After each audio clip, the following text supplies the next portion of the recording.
وہ امامہ کو ان تحائف کے بارے میں بتاتے رہے جو وہ انگلینڈ سے امامہ اور سالار کے لیے لے کر آئے تھے۔ امامہ خاموشی سے سنتی رہی۔ سالار بھائی کو تو آج افطاری پر بلائیں، یہ مریم کی تجویز تھی۔ ڈاکٹر سبت علی نے فون کیا۔ امامہ تب بھی خاموش رہی۔ وہ دوپہر کی نماز پڑھنے کے لیے باہر جانے لگی تو امامہ ان کے ساتھ باہر پورچ تک آ گئی۔ ابو مجھے آپ سے کچھ بات کرنی ہے، اس نے دھیرے سے کہا۔ ابھی؟ ڈاکٹر سبت علی نے حیرانی سے کہا۔ نہیں، آپ نماز پڑھائیں پھر واپسی پر۔ وہ کچھ دیر تشویش سے اسے دیکھتے رہے اور پھر کچھ کہہ باہر چلے گئے۔ میں سالار سے طلاق لینا چاہتی ہوں۔ وہ مسجد سے واپسی پر اسے لے کر اپنی اسٹڈی میں آ گئے تھے اور امامہ نے بلا کسی تمہید یا توقف کے اپنا مطالبہ پیش کر دیا۔ آمنہ، وہ دم بخود رہ گئے، میں اس کے ساتھ نہیں رہ سکتی۔ وہ مسلسل فرش پر غور کر رہی تھی۔ آمنہ، آپ کے ساتھ اس کی دوسری شادی ضرور ہے، لیکن اس کی پہلی بیوی کا کوئی پتہ نہیں ہے۔ فرقان بتا رہا تھا کہ تقریباً 9 سال سے ان دونوں میں کوئی رابطہ نہیں ہے اور شادی بھی نہیں، صرف نکاح ہوا تھا۔ ڈاکٹر سبت علی اس کے انکار کو پہلی شادی کے ساتھ جوڑ رہے تھے۔ کون جانتا ہے وہ کہاں ہے کہاں نہیں؟ 9 سال بہت لمبا عرصہ ہوتا ہے۔ میں اس کی پہلی بیوی کو جانتی ہوں، اس نے اسی طرح سر جھکائے ہوئے کہا۔ آپ؟ ڈاکٹر سبت علی کو یقین نہیں آیا۔ وہ میں ہوں، اس نے پہلی بار سر اٹھا کر انہیں دیکھا۔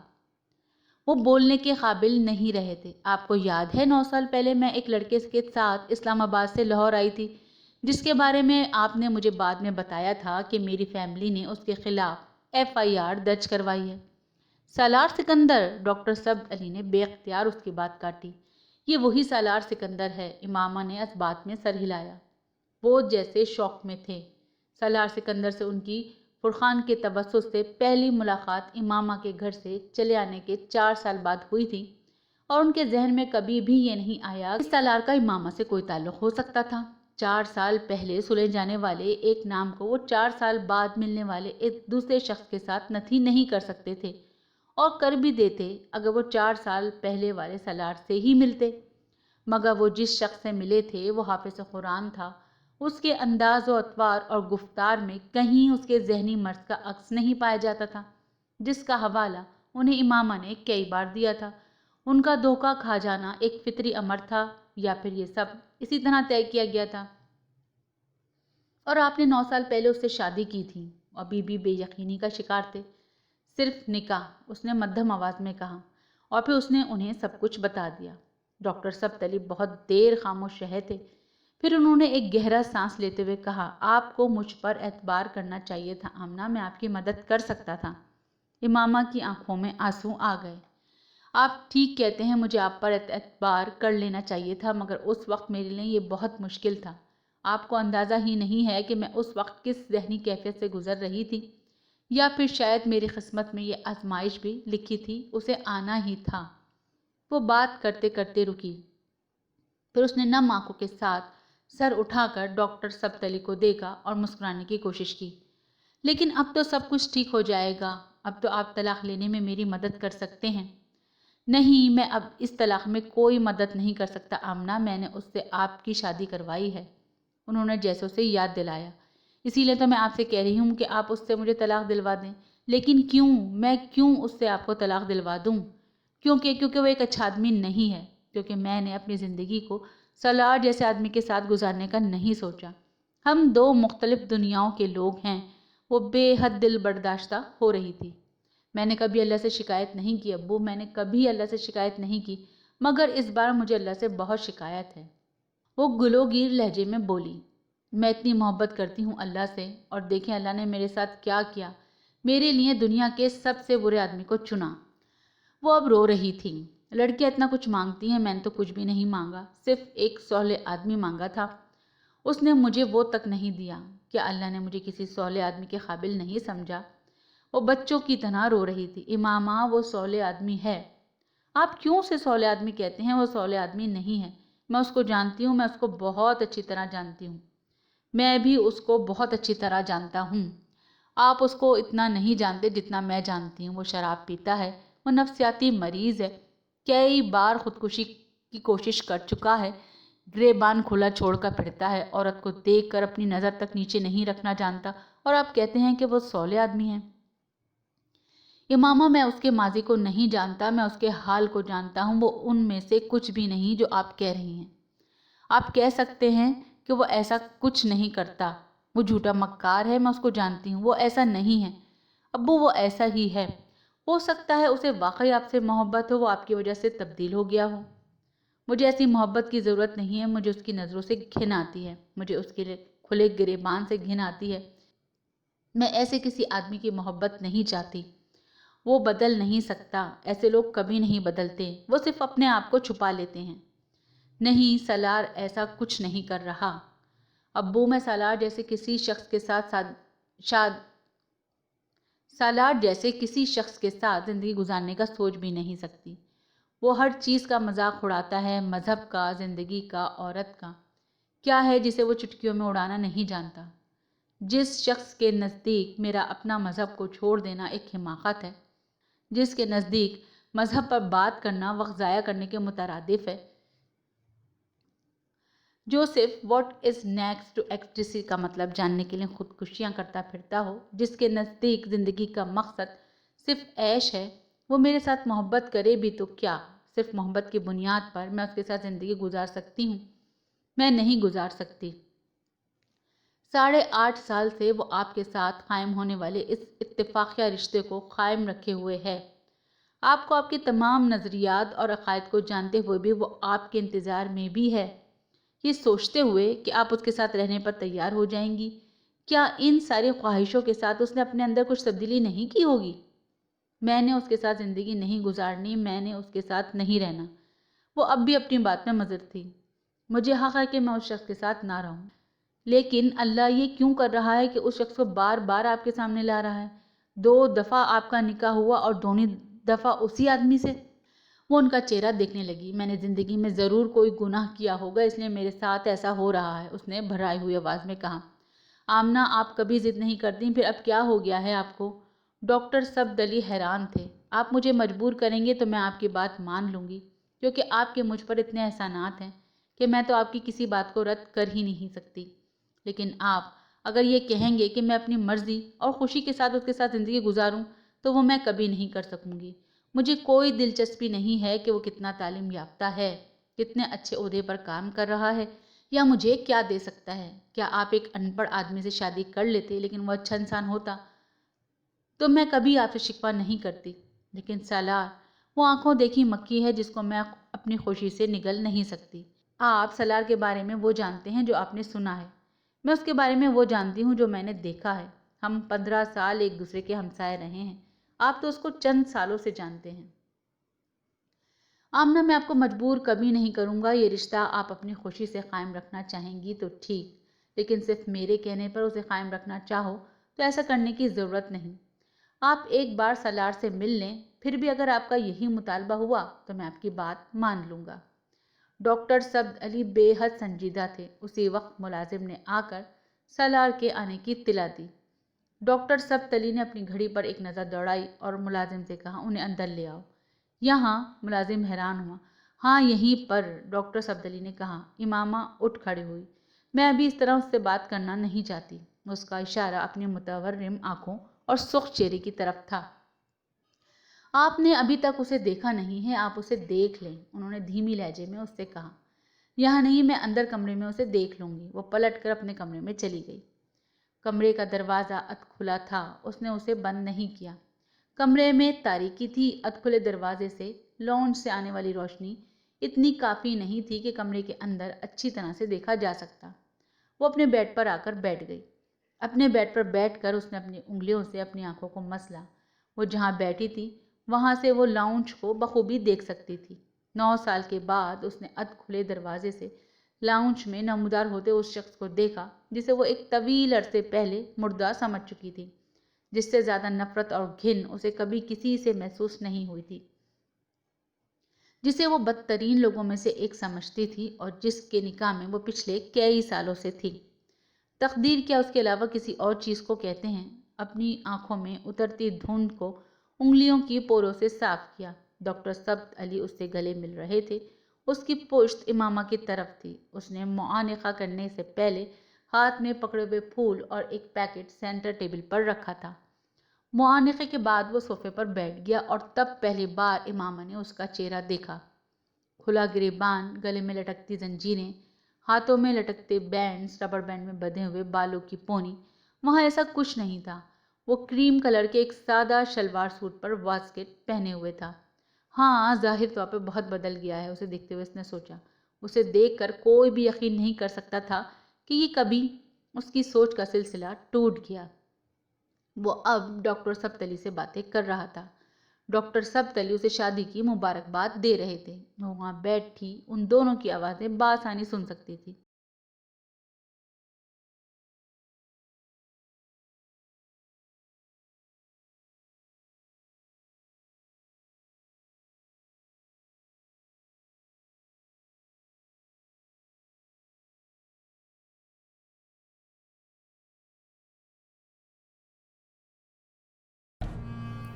Like, comment, share, press the bell icon.